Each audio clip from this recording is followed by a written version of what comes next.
Islanders, the news of the day, Carnival Cruise Line is set to receive 2 more cruise ships. This is in addition to the XL class ships they are building in 2027 and 2028.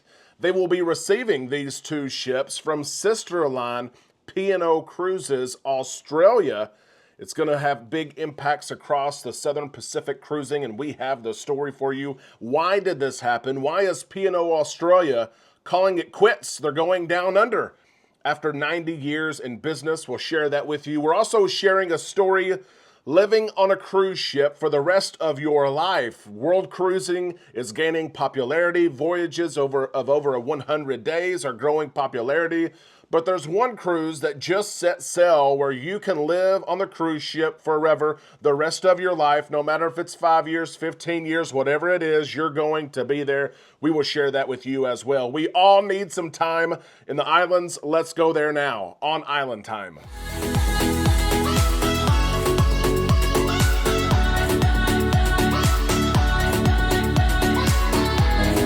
A big happy Tuesday to all you Islanders. We hope that you're having a great day. We are on Island Time. I am Derek. Let's drop our anchors and take some time to relax in the islands together.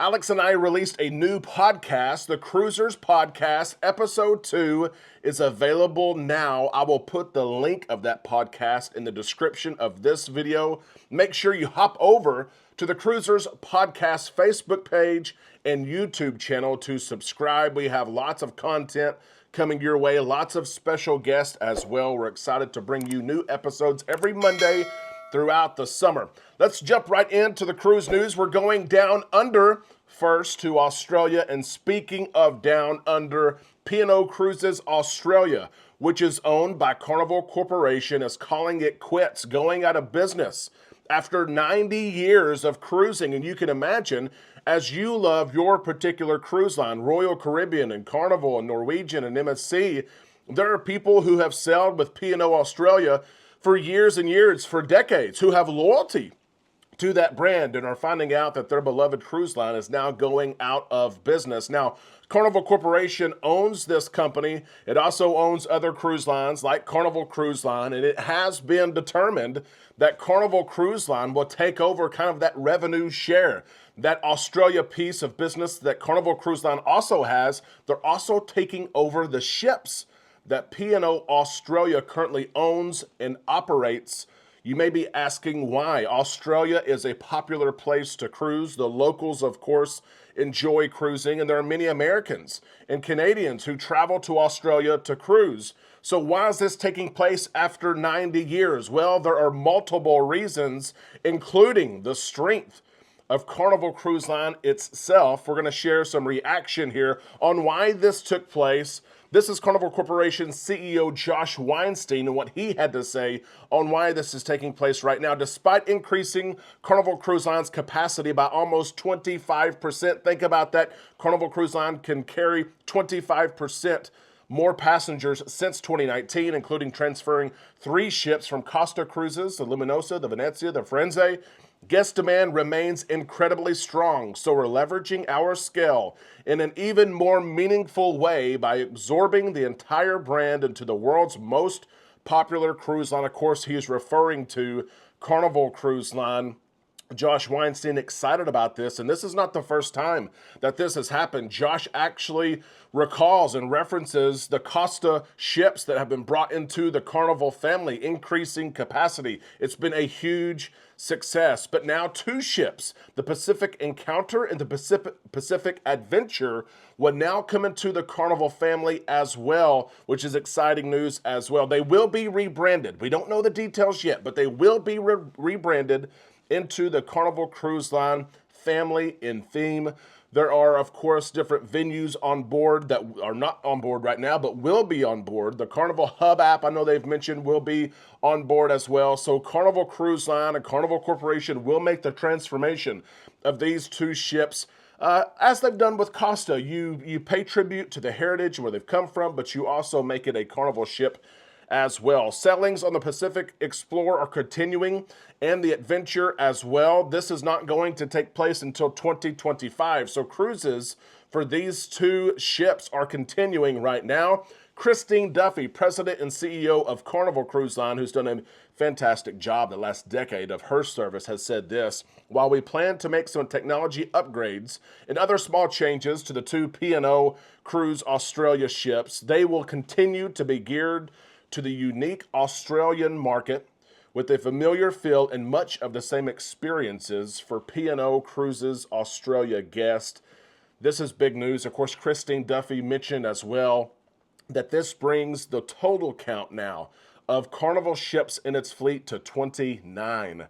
29 ships. The 30th and 31st ship will be those XL class ships that are coming out in 2027 and 2028.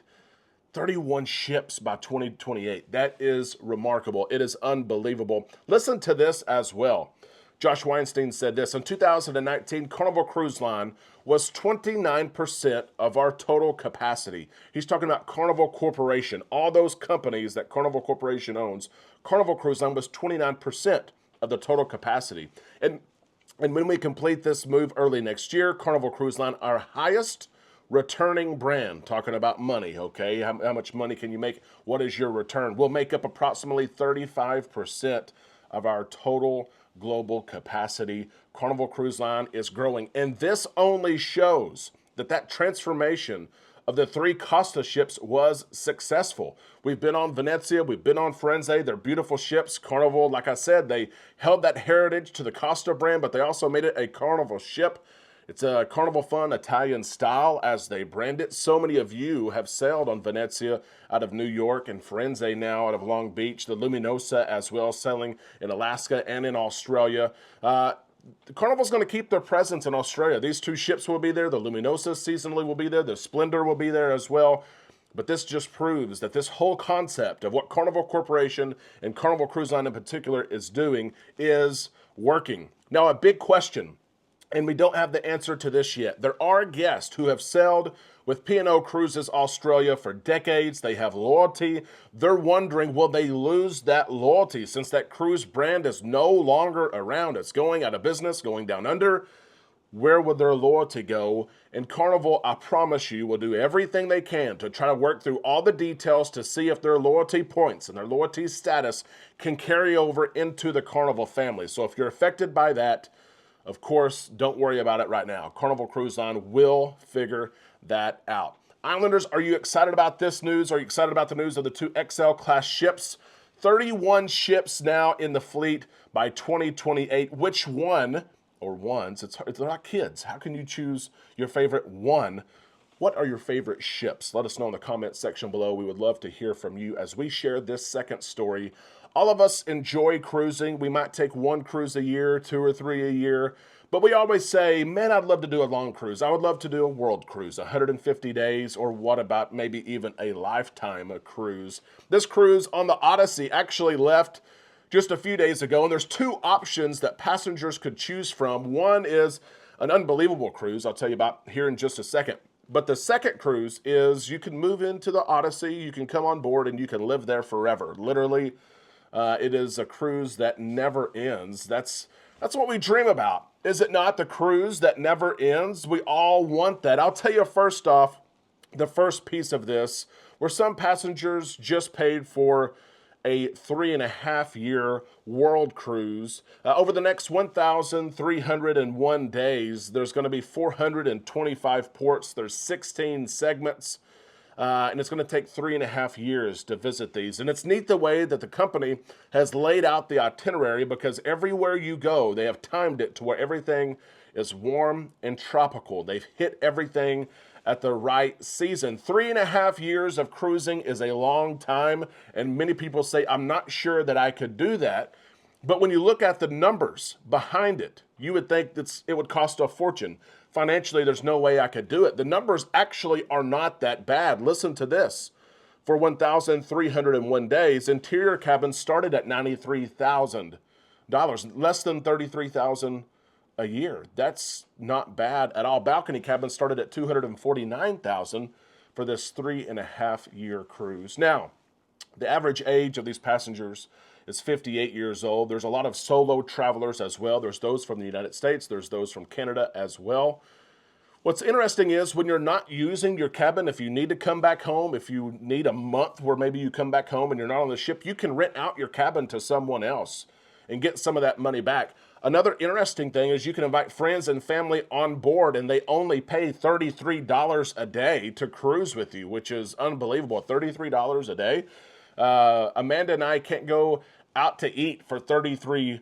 That is unbelievable. Now, what is kind of neat about this is there's so much that is included, really. These upfront charges that I told you about and I will tell you about in the Forever Cruising. It's neat because the food beverage, drinks and food, all of it, housekeeping, Wi-Fi, there's a business center as well. It's all included. All that stuff is included. So you're not having to buy your own drinks and all this stuff. It's pretty neat, really, when you look at it. Now, there's an Endless Horizons program. The Endless Horizons program is the Cruise Forever program, where literally you're going to go on this 3.5-year cruise, but the cruise line is also working on the itineraries for the next 15 years.